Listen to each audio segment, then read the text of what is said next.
Welcome to the show, Ian Mitchell. Thank you for having me. Chief Wizard of Wizard Sciences. That would be me. Yes. That would be you. Well, I'm really excited for this conversation. I mean, honestly, I'm always excited about our conversations. Let's be real. Ian and I go back a little ways, and I've always been fascinated with the work that he does. And there's a lot of that work that we know about, and then there's the other work we don't know about. This is a man who wears a T-shirt that says "Safety Third."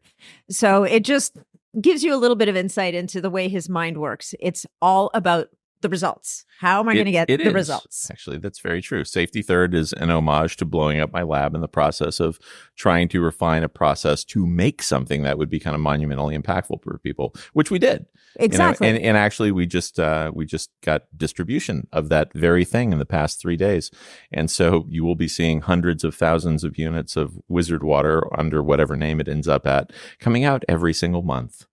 Okay, this is me picking my job off the floor because I know what's in Wizard Water, but we're not going to talk about that now. No, that's because for another we're time. going to we have 20 minutes. We are going to we'll be focused. We're going to focus on carbon 60 because the buckyball molecule, which some people may know about, and other people may be scratching their heads, going, "What is this?" And yet, a third group of people are like, "Oh yeah, that carbon 60 stuff. That's kind of scary. I don't know too much about it. Maybe it's supposed to be dangerous, but then again, it might be good for me." So, Ian, can you please put us out of our misery and lift the veil? Okay. Right out of the gate, there are actually lots of studies that show efficacy with it. And then there are some studies that show dangerous things like tumorigenesis and all sorts of things. Now, it really has to do with the type of molecule and then molecular configuration that you put together. So hydroxylated fullerenes, where it's bound to something aqueous, not, in my opinion, a very good idea. And there's actually a lot of studies that show that there are some dangerous effects of that. My particular field, working with the nanoparticulate, I think that you can elicit a lot of tremendous biological responses if you lipolyze it. So if you actually bind it to a fat, instead of being hydrophobic, where it does not bind into aqueous systems, if you make it lipophilic, which it is inherently, and then bound it to some sort of fat, your body consumes that and it actually moves throughout your body, and your body locates it wherever it's supposed to go. So in the case of one of the formulas that I use to modulate, physical performance, the Olympic serum, I've bound it to a long chain fatty acid, and so it moves throughout your body. In the case of the neural supplement, that's actually bound to a medium chain triglyceride, a very specific fraction of it called caprylic acid, because it moves directly to the liver, fractionates, becomes a compound called beta hydroxybutyrate, and then pulls the nanospheres directly to your brain. And it also acts as an exogenous ketone, which is really good because it provides an alternative fuel source for your brain. So what I've kind of done is I've taken this carbon, which is just inherently kind of would be normally sort of inert and would bind to toxins and take them out of your system. And most people know that from, going to a hospital or something like that. They use activated charcoal because it has a lot of binding sites and it detoxifies people systemically. In this case, what I've done is I allow the lipid binding to occur, and then when people ingest it, it uses the lipid as kind of an all-access pass to move through cell membranes. And once it's moved through the cell membrane, the lipid separates from the nanosphere, and then the nanosphere is free-floating inside the cytoplasm. But because there's a lot of motion there, and your little organelles, the mitochondria, that are the energy production system inside the cells, they have a gradient differential, which is just basically a charge that's different. And so the C60 moves to the surface of the mitochondria, and it stops in the membrane of the mitochondria. And there's a really good NIH paper on how that functions.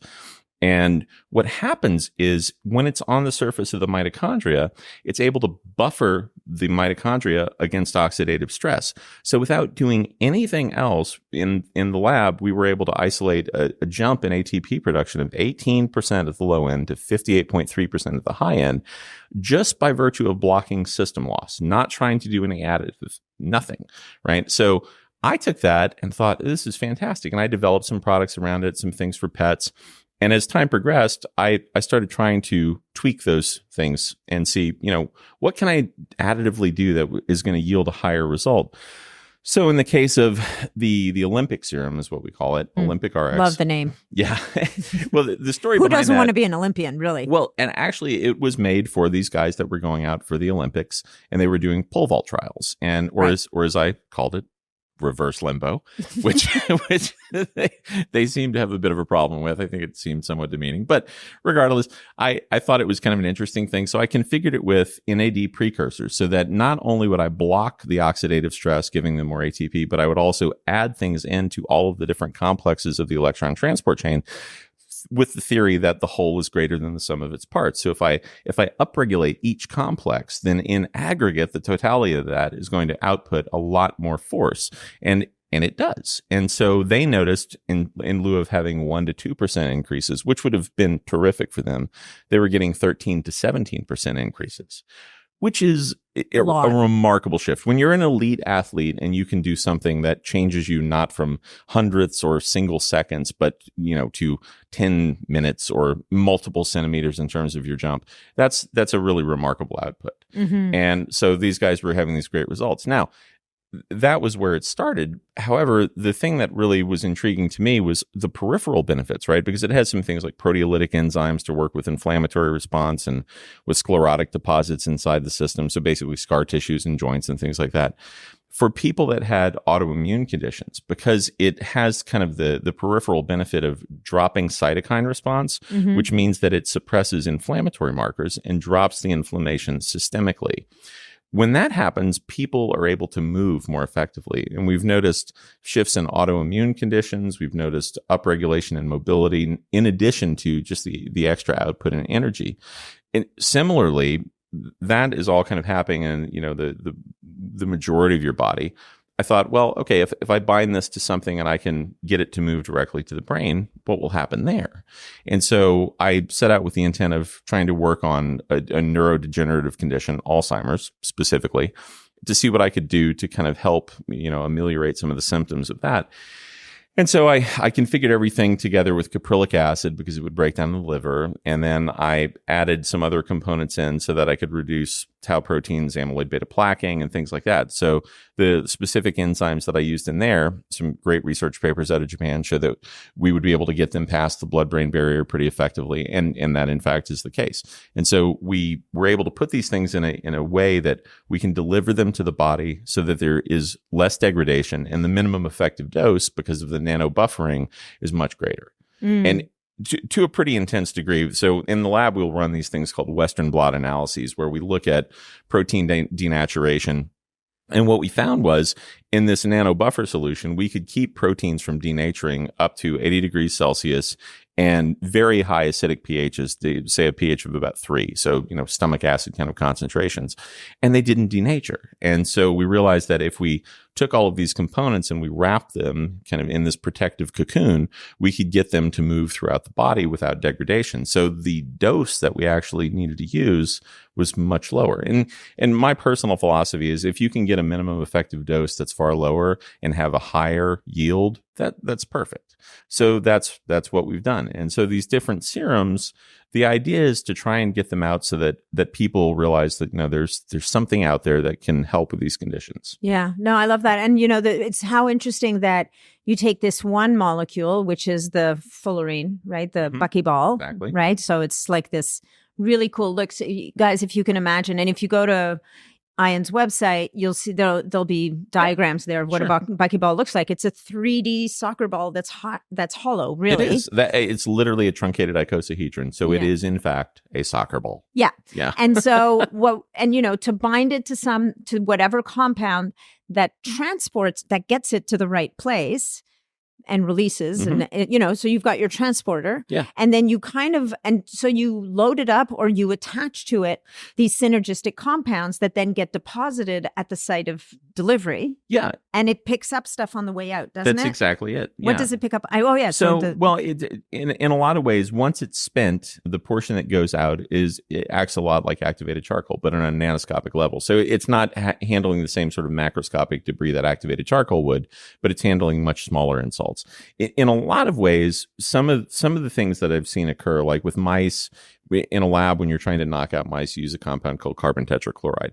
And it'll take about 2.25 times as much CCl4 to knock them out as it would normally. And that's because you're binding to that stuff. So effectively, they're renally and hepatically protected. And so the things that would normally be toxic insults to people similarly, they, have protection inherently in their bloodstream that's going to buffer their kidney and their liver, or kidneys and liver from being, kind of the unwitting recipients of all this detrimental stuff.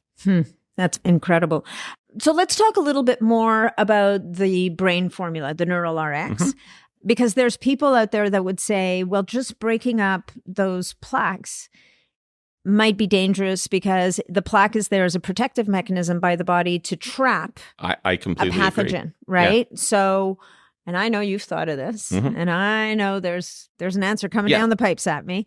So your idea is to the plaques are inhibitory, no matter what, they're going to damage neural conduction. Yeah, that's true. We don't want them there, yet they're serving a purpose. Well, the thing that's kind of perplexing to me is when I first started looking at neurodegeneration and what was actually happening, the harrowing moment was when I realized, oh, snap.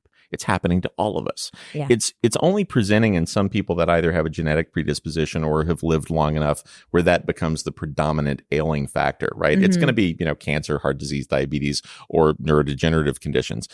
But it's still happening to all of us, right? Our systems are degrading. So in the case of the amassing of, proteins and plaques and stuff like that, it's only a component. It's when my assessment of kind of the pathogenesis of it, what the rationale for actually having that disease, it's not a disease. It's a protective mechanism, right? So when it holds on to things and sequesters them, it buffers them. And you don't want all of that to come out in one shot. But over time, not only are you having to capture these, insults against your brain, but you're also losing energetic potential as we age. So the system that's responsible for actually cleaning your brain is this little subset system called the glymphatic system, and it triggers while we're asleep. And it's effectively a hydrostatic system, right? There's a pressure gradient, and it uses interstitial fluid and cerebrospinal fluid to actually purge your brain. Yeah. And if you are aging, you literally have less static pressure in that system. So you're not washing your brain with as much force. It's kind of akin to trying to move boulders off the sidewalk with a garden hose. Nice. Probably not going to happen, But the proteolytic enzymes that pass the blood-brain barrier, they'll go in and they'll chip it down into little bitty pieces. And when those little bitty flakes fall on the sidewalk, then you just hose them off.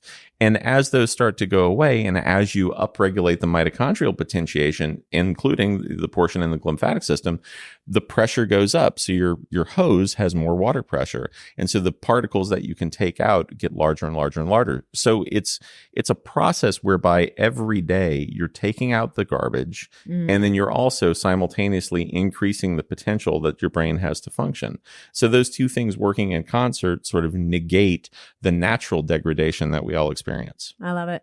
So, okay. So one of the things we said we were going to talk about, and I mean, your formulas are fantastic. The feedback that you hear from people is it's pretty good. Yeah. It keeps you going, I'm sure. It does actually. Yeah. It literally yesterday when I was walking in before the lecture I gave yesterday, a woman grabbed me and said, I just wanted to thank you. My boyfriend had Bell's palsy. I don't know if you remember, but we reached out to you a couple of years ago, and you talked to us for a while and got him all fixed up, and we had tried everything. And that's something that I hear a lot. But the reality is if anybody else had this technology, it would have worked. They would have been having the conversation. I just happened to have been in the right place at the right time with this and put together some things that are a little bit more insightful than most. Because I do have sort of a knack for pattern recognition.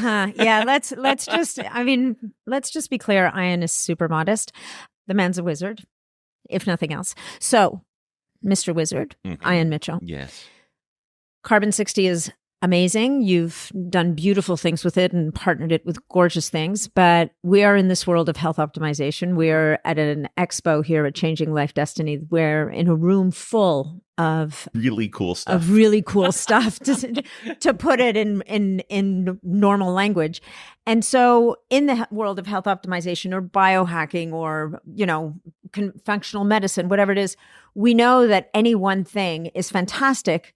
But often if we can figure out how to put it together with a couple of other things, it can amplify the results exponentially. 100%. Like 1 + 1 = 20. Yeah. And so what have you seen in there? Well, I mean, we know that you move through this world on a regular basis, but what technologies in there have you seen that you're really excited about to see how it it can potentiate and amplify. Some of the red light technologies that are out are fantastic. They're really the guys that are behind it technologically. They're very insightful, and they're making some strides. The Therasage guys, I thought their stuff was fantastic. Both the new cold plunge unit, which I will be getting for myself, as well as some of the infrared tech and red light tech, because those, and I know this from personal experience because I've used them and continue to use them on the daily in my own lab. There's an outsized effect, exactly like you said. It is 1 + 1 = 20. So some of the other tech that I think is incredibly good, hyperbaric. Yeah. So if somebody in a perfect world, what I've seen, the absolute best thing for health optimization and longevity, start with the small stuff. Work on your diet first. Take out the really horrible inflammatory things. Then do something that's going to modulate the water in your body. Do technology like deuterium depleted water if you can. It's a little pricey, but everybody should run maybe through 1 or 2 cycles of it just to knock it down and do a deuterium depletion protocol. Then really start targeting the intracellular stuff. My stuff is great for that. And then start working on from the outside in, doing hyperbaric therapies in conjunction with red light therapies. And if you can get it, do some pulsed electromagnetic field work. And the way those things function synergistically for both cycling debris out of your cells and literally just creating a more robust organism are remarkable. And I know, but I had 6 months ago the horrible motorcycle wreck where my femur ended up literally inside of my tibia and split it like a log 6 inches down. And within 9 weeks, the bone was completely healed. Everything was done. I had no surgery. No plates, no screws, no pens, nothing. And was back up and running. And the technology is out there. Now, was it just mine? No, of course not. I couldn't have done it just by myself. But I did use all of these, complementary therapies. And I think that's the thing is, if you look at a human, right, you have to break it down and you say, are you just a meat suit? Well, of course not. You're magnetic, you're electric, you're auditory, you're vibrational beings, basically. And vibrational on what level, right? Because pretty much everything falls in the electromagnetic spectrum. Is it sound? Is it light? Is it electromagnetic, gamma rays? We're comprised of all of those things. So if you really want to heal things, you have to equate with it on all of those levels, right? I'm probably going to eat lunch today, but I'll probably also do red light therapy. It's not one or the other. Yeah. So, and those are the things that I think when I walk around here, I get excited because there's so many people that have great things that all of us can benefit from. Absolutely. No, I love that. And to your point, like the PMF, the red light, the near infrared light, the hyperbaric oxygen, it's about bringing more energy to the body, to the cell, and the cell can do more when it has more energy. Well, and one of the things, and I know this from working on oncology for a long time, when you're doing oncologic things, the presupposition that a lot of people used to make is that, if you have, a cell that's cancerous, all of the progeny is going to be cancerous. Not the case. If you actually revitalize the cytoplasm inside a cell and make it healthy, then the progeny actually goes from being a cancerous cell with some sort of aberrant protein formation to being a healthy cell. Really? And so the idea that you can't come back from it, people often ask me, they're like, when is it too late? It's not. If you're alive and you're breathing, you got a shot. There's still time. Take the shot. Yeah, and that's one of the fellow that actually did the initial study on that was a friend of mine, and he worked at the NIH, and it was actually a mistake that he made because he was working late in the lab and too kind of tired and post-grad kind of thing, and he accidentally plated the wrong cells with the compound and found that, look at this, lo and behold, the cancerous cells actually became healthy cells. That's amazing. That's an incredible concept. Well, Ian, thank you so much. My pleasure. Thank you for always, taking the time to talk. Fantastic to see you. This has been amazing. So let's tell people where they can avail themselves of your amazing products. And wizardsciences.com. It's very simple to find me. And if you have any questions, at Ian Mitchell1 on Instagram, just reach out and I'll get back to you. There's kind of a backlog, so it takes a while, but he actually will, guys. But I will actually get back to every single person. Eventually, he will get back to you. Yeah. Thank you so much. And thank you for all you do.